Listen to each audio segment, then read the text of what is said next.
Here on stage now with Scott Amos, who is the executive producer of Lara Croft and the Temple of Osiris. Now, Guardian of Light came out of nowhere on me, surprised me, and became one of my favorite co-op games of last gen. Well, you're not alone in that, right? You know, 2010, it was one of those games that people didn't know it was coming. It was kind of that Crystal's way of saying, let's restart Lara Croft in an exciting, accessible, get everybody in there in a co-op adventure and say, we're back as Crystal. We're back as Lara Croft in a new direction. Before we went all the way with the reboot of Tomb Raider, and now we're back to Lara Croft with Temple of Osiris. Excellent. And you came with some gameplay here. We're going to take a look at some footage of Temple of Osiris. Now, what's new in Temple of Osiris? What's the the biggest thing for us is pushing it both from last gen to next gen, right? So it's all 1080p, it's all high def gaming, you know, Xbox, PS4, PC, but it's also 4-player. Right? Guardian was 2-player, which was awesome to have you and your buddy on a couch playing together. But one of the things we really wanted to push for this version was 4-player, and it's mix and match. You and I can be on a couch, 2 of our friends can be at their couches at their homes and log in. So you can be all online, all offline, or all mix and match together. That's great. So drop in, drop out, drop your friends over a spike pit, all good things. There was a lot of dropping my friends into spike pits. Yeah, no doubt. There was a lot of getting impaled all the time. So we're walking in now. We're starting off with 2 players here, it looks like. We are, yeah. So one of the things in this particular set of footage, we're looking at Lara and Isis. So the whole adventure set in ancient Egypt, Temple of Osiris being this classic mythology of a god who ruled Egypt and the underworld and the living world. And he had kind of a blood feud with his brother Set, kind of that evil guy who tore him apart, threw his body pieces all over Egypt. So now Lara's on a quest to kind of prove this myth, this prophecy of Osiris. So we actually start in his temple, which is full of traps, which is full of bad guys and all that kind of thing. We have this 2-player beginning to show Isis, the wife of Osiris, who's been imprisoned here for a long time, so Lara's freed her, and now they're kind of partnered up. But anything that we see, any of these kind of levels we get to go through, are custom for 2 or 1 or 3 or 4 players. They actually will change to make sure that the experience is right for puzzle or for combat. It'll get harder, it'll have more switches, whatever the different puzzles or combat sequences are will change depending on how many people you have playing. Oh, that's great. And then we split them into classes where we have Lara and a new character named Carter Bell. It's kind of the archaeologist class. They have grapples, they have torches, you know, they have their weaponry, and then you have the Egyptian class, the 2 gods, Isis and her son Horus. Okay. They're more the magic, right? They have a staff of Osiris. They have a light beam they get to use. Kind of Toltec, who was the character from Guardian, had a spear. Right. In this game, we wanted to keep that asymmetry. We think it's really important for you and I to have a slightly different perspective on the game. Yeah, for sure. So we have to partner up, do things that one can't do alone, but they can do together. So we can actually do things like grapple your friend across an open spit, be able to find this light beam that you can use to destroy these rifts that are torn through underworld, all that kind of stuff to combine the 2 characters together. And that's what I love too about the first one is, there was enough difference between the 2 characters where you really felt like you were playing through it in a different way. Yeah. And on top of that, I mean, once you have these 2 character classes, right? Once you have the Egyptian class and the archaeologist, we still have collectibles, rings and amulets and weaponry. And the rings, like even this first one here you get to pick up, this is something that's personal for your character. You can go in there and you can customize a left and right hand. The rings actually scale in difficulty, or I should say complexity and power. We start with very common items. We have a whole rarity loot system built in with hundreds of these things to find scattered throughout the game. So start with common ones all the way to rare ones. If you play with more people, or if you play more and more in the game, you can actually get more and more of the rare treasure. And then the amulets are used to make your team more powerful. Something that you can find these other artifacts, again, customizing each character individually, but they share that power across as a team. So I can have health regen, you can have ammo regen, somebody can have a firepower that actually lets us have fire bolts coming out of our guns. So pretty cool way to customize your play experience depending on who you're playing with and how you've upgraded your character. When you're talking about the rings and the amulets going up in a sort of level of complexity, are we ever equipping rings and amulets that give us trade-offs? No, we're not trading between characters, but the rings and amulets themselves do have trade-offs, right? The very common ones usually have a positive effect and a negative.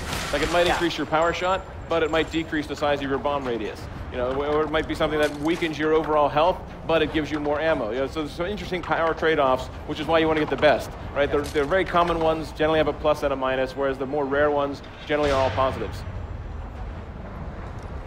That's great. And then how many of those can you equip and stack? How many can you stack? Yeah. Well, on your own character, you can only have 2 rings equipped at a time. Okay. But everybody can have an amulet. So you can have 4 different amulets, and some of them can have up to 4 or 5 powers. So suddenly you get all these powers. Yeah. One for you, one for me, one for the other 2 characters. That now everybody can have like these 20 combined effects going on. So it can get pretty intense. Yeah, it feels like you really have to, well, just like in the first one, you really have to communicate Yeah. You really do. Which is good for the couch play, right? The idea of sitting here together, looking through your inventory at the same time, you can figure out, oh, I need to have this. You should put on the amulet for regeneration. I should put this. Because this right here, I can tell you, is an area that would temporarily end a friendship just for like 5 minutes. when we played Guardian of Light, this was the sort of thing. It's like, no, just let me roll the bolt. Stay away and let me roll the bolt. Oh, that absolutely happens, right? And again, these rolly balls, instead of boulders and we upgraded even them for next gen. Right now, they dynamically light the world. So they have a little bit of sunlight inside of them that actually light things. They can light things on fire. Things like this, the bombs are back from Guardian, where you can drop bombs for puzzles. You can drop them to attack enemies. You can also attack your friends with them. Yep. So since you have a limited amount of loot in certain areas, you might have to actually kill your buddy or stop them from being able to get to where your particular treasure is. In this case, like a machine gun that you can pick up, you might want to get that before your buddy does.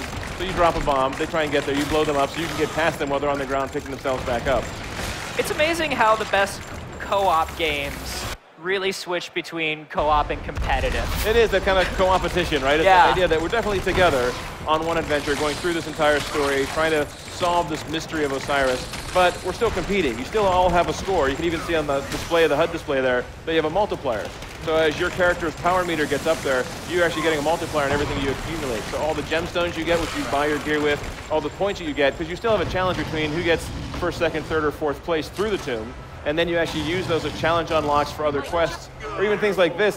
When we actually were playing, you can see the one guy, Carter, makes a grapple line that people can go across. And it's like, nope. And then, let's one Egyptian across, then another, but the Egyptian actually bombs him, so it drops. So you can actually start screwing with your players. And that's one of the things we found the most, is the better you know someone, the more you'll screw with them. Right? Yes. The idea, if you're just casual online friends, you actually kind of play nice to each other. But when it's like this, it drops me into the spikes, so not very friendly.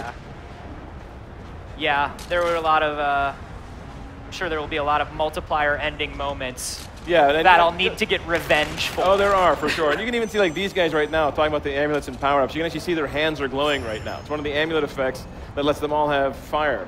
So whenever they're shooting, whether it's the staff that the Egyptians carry or any of the weapons that the other characters carry, they actually will fire off fire bullets right now, or fire beams, so that you can actually light things from a distance. So you can actually kind of upgrade in a very unique way. And then I like that the Egyptian class is able to use themselves as like a stepping stone.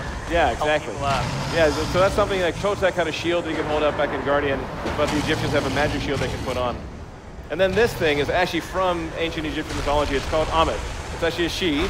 Amet is actually a crocodile mixed with a hippo mixed with some lion. It's a very bizarre mix of things that as soon as you're scarred at the beginning of the game, you're cursed, marked for death, this thing will hunt you down every time you're inside of a tomb. So it is just a monster of destruction. When you talk about next gen, all of this stuff you see from the lighting, the atmospherics, all the destructibility that we've added into the world, all of that stuff comes from being able to put that much horsepower into it with next gen. I love that there was an alt path there on top of those towers. Yeah, exactly right. Having these skeletons up there that can launch these things at you, the game gets progressively harder the more characters you have in it. So you actually get more enemies, you actually get harder traps and puzzles, you have a bigger fight for the loot that you can accumulate. So it's not always great to have your extra friends around if they're screwing with you, or you're trying to get away from this giant crocodile thing chasing you out of a temple. That's when I just leave a bomb and run ahead. Like, sorry, dudes. Exactly. You'll see it here happen, right? You have 3 at the end. One guy respawns, but when you respawn, it costs you something, so you've lost some of the stuff you gained because you had to respawn. But here they have to help each other. One guy grapples the other one up, and then if they try and grapple, like Lara trying to grapple Isis up here, if it doesn't work right, suddenly they get both pulled off the edge. So now they both lost, and so they have to respawn. So this is the kind of stuff, that kind of organic co-op, but still competitive, that we really love about Guardian of Light and now Temple of Osiris. It's amazing, man. So Temple of Osiris is coming to the PS4. Yes. Do we have a timeline yet, or? We just say coming soon at this point. We haven't announced the timeline yet. But for us, it's certainly, we love to hear from our fans. That's why we went back to ancient Egypt. That's why we went and made a sequel. So we'll get it out there as soon as we can. Awesome, man. Well, thank you for showing it off. I love the look of it. I cannot wait to just cause some real feuds between the people that I love. We can't wait for you guys to enjoy it. PlayStation